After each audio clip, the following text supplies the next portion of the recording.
Welcome to Storybeard's Story Cabin. Have you come along for a story today?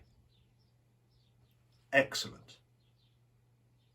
Now, the story I'm going to tell you today was shared with me by a brilliant storyteller called John Rowe. You can find him on the internet, you can find him on Facebook. He's been doing live broadcasts on Facebook whilst we've been in lockdown due to COVID-19, and you can also find him on the World Storytelling Cafe. He is well worth catching up with. I've recorded this particular story because it's my partner's favourite and she asked for it. And it goes a little something like this. Once upon a time it was, my friends. And twice upon a time it may not have been, because after all, I am a storyteller. But once upon a time it was that there lived, a long time ago in a country called China, a young girl who everyone called the Ribbon Maiden. She wove ribbons into materials, red, orange, yellow, green, blue, indigo and violet. She wove ribbons into all of the clothes of the people who lived in her village, and they became some of the finest clothes anyone had ever seen. Now, on the day of our story, the emperor of the whole of China was standing at a great semicircular balcony, halfway up the tallest tower in his palace, which was in the centre of the capital city. He liked standing there and looking out over all the people moving about throughout the city. And as he stood there, he looked down and he spied two villagers from the Ribbon Maiden's village. And as he looked closer, he noticed the fine colours of their clothes. And to his amazement, when he looked down at his own clothes, he realised these people, these commoners down in the street, had finer clothes than he did. So he called for his servant. "Servant!" The servant came rushing in and said, "Yes, your Empressness." "Go down to the street and find out where those people got their clothes. For I am the emperor of the whole of China, and none should have finer clothes than I." So the servant went off, down round a spiral staircase. And once he'd found out where the two villagers had got their clothes from, he came running back up the spiral staircase. He came to the top, he skidded to a halt, and he said, "Your Empressness, there's a girl in their village called the Ribbon Maiden who weaves ribbons into their clothes, and that's why they look so fine." "Excellent," said the emperor. "Take two of the city guards, go to this village and bring back the Ribbon Maiden to me. She is going to make clothes for me and for nobody else." So the servant said, "Right you are, your Empressness," and went running off back down the spiral staircase. He went out of the palace, out of the city, along a road, into a forest, and then down a little track that led to the Ribbon Maiden's village. He asked for directions to her house, and when he got there, he knocked on the door. The Ribbon Maiden opened the door. She said, "Oh, hello." "Hello," said the servant. "The emperor of the whole of China would like you to come and make clothes for him, please." The Ribbon Maiden thought for a moment and said, "No thanks," and shut the door. The servant knocked again. The Ribbon Maiden opened the door. She went, "Oh, hello again." "Hello," said the servant. "I don't think you heard me the first time. The emperor of the whole of China would like you to come and make clothes for him." The Ribbon Maiden thought for a moment and said, "No, I'm fine, thanks," and shut the door again. The servant knocked a third time. The Ribbon Maiden opened the door. She said, "Oh, hello. This is becoming a bit of a habit, isn't it?" I don't think you understand," said the servant. "The emperor of the whole of China has instructed you to come and make clothes for him, and if you won't come of your own volition, then these two guards are here to drag you back to the city with us anyway." Very well, said the Ribbon Maiden, but can I at least get my ribbon making things and materials? Yes, said the servant. So the Ribbon Maiden gathered up all of her materials, all of her ribbons and her ribbon making equipment, put them all into a wooden box, handed it to the servant, and headed off to the capital city. By the time evening had come, the servant led the Ribbon Maiden, still carrying her heavy wooden box, up the spiral staircase to the top, put the box down, said, "Your Impressionist, the Ribbon Maiden," and went for a lie down because he'd had an awfully long day. The Emperor of the whole of China looked at the Ribbon Maiden and said, "Ah, excellent. From this day forth, you shall make clothes for me and me alone and nobody else." The Ribbon Maiden looked at him and said, "Nope." "What?" said the Emperor. "I don't think you heard me. From this day forth, you shall make clothes and other items for me alone and nobody else, for I am the Emperor of the whole of China." The Ribbon Maiden said, "Shan't." "What?" said the Emperor. "You will make what I tell you, or things will go very badly for you." And at this point, the Ribbon Maiden did something you shouldn't do to anybody, particularly not the Emperor of the whole of China. She went...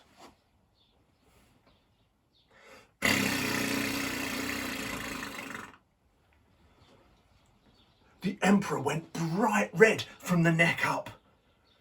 He looked at her and he said, "You will make what I tell you to make, or it will be off with your head. Guards, take her to the highest cell in the tallest tower." The guards led her up to the very top of the tallest tower, and there was a great circular room. The Ribbon Maiden was put in that room. The Emperor stepped in behind her and said, "Right. You have 7 days and 7 nights to make me a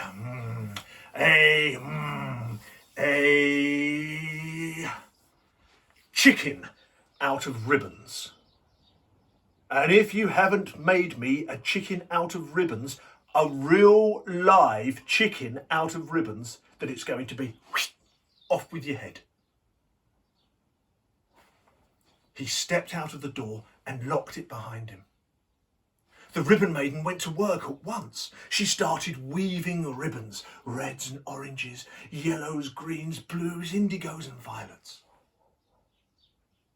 And before the end of the 7th day, she had a chicken as high as the middle of my thigh, made out of ribbons.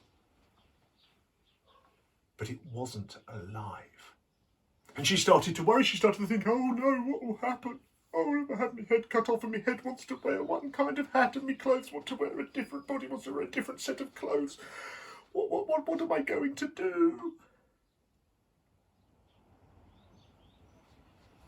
She got so worried she started to cry, and her tears fell down on that chicken.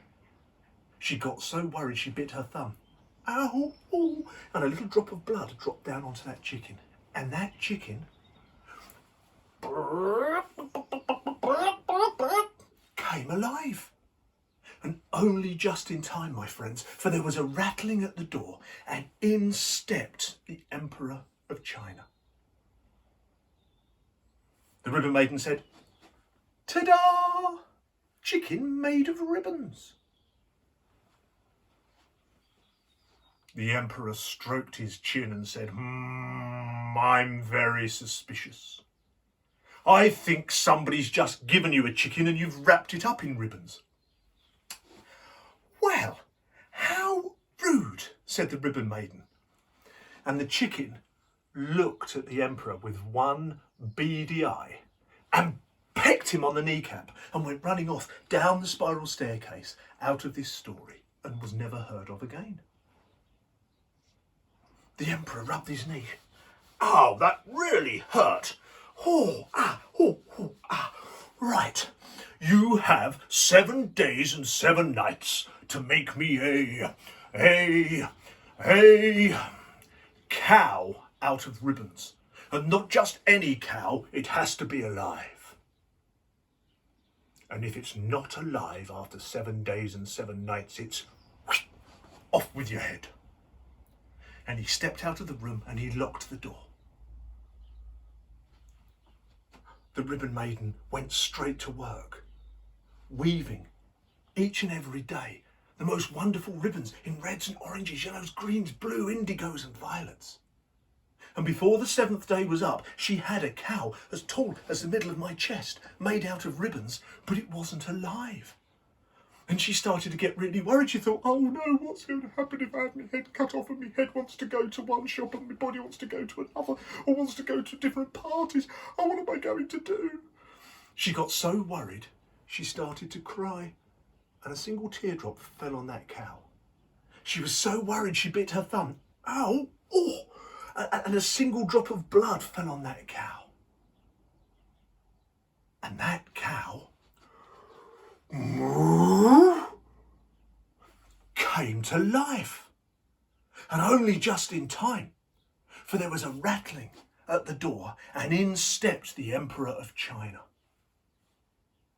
The Ribbon Maiden said, "Ta-da-da-da! Cow made out of ribbons."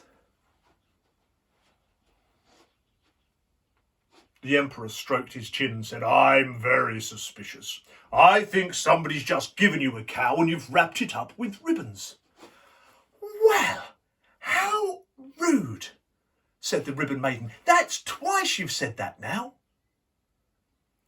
And the cow looked at the Emperor with one big brown eye, put its head down and butted him as hard as it could, right in his stomach, and then went running off down the spiral staircase out of the story and was never heard of again. The Emperor went,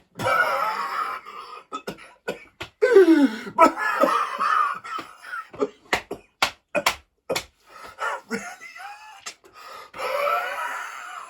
Hold on. Right, you've got that really hurt. Ow, you've got 7 days and 7 nights to make me a dragon out of ribbons. And not just any old dragon, it has to be alive. And you know what will happen if you don't." And he stepped out of the room and locked the door. The Ribbon Maiden went straight to work. She worked day and night, weaving ribbons red, orange, yellow, green, blue, indigo and violet. And as the end of the 7th day approached, she had made the most magnificent dragon out of ribbons. It was huge, and it went 3 times round the wall of her cell. But it wasn't alive. She began to worry. She began to think, "Oh no, what am I going to do? Have my head chopped off, and then I fancy something to eat, but my tummy fancies something different." She got so worried that she started to cry, and a single teardrop fell down onto that dragon. She got so worried she bit her thumb. And a single drop of blood fell onto that dragon. And that dragon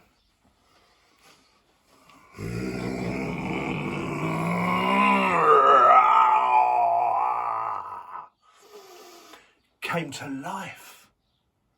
And only just in time. For there was a rattling at the door, and in stepped the Emperor of China. The Ribbon Maiden said, "Dragon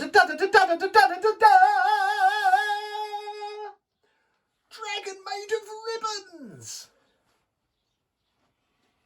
The Emperor stroked his chin and said, I'm very suspicious. I think somebody's given you a dragon and you've just wrapped it up in ribbons. Well, how rude, said the Ribbon Maiden. That is 3 times you've said that now, honestly. And the dragon opened one slitted, baleful yellow eye, and he looked at the Emperor, and he took a deep, deep breath. And you know what happens when dragons breathe out, don't you? That's right, fire.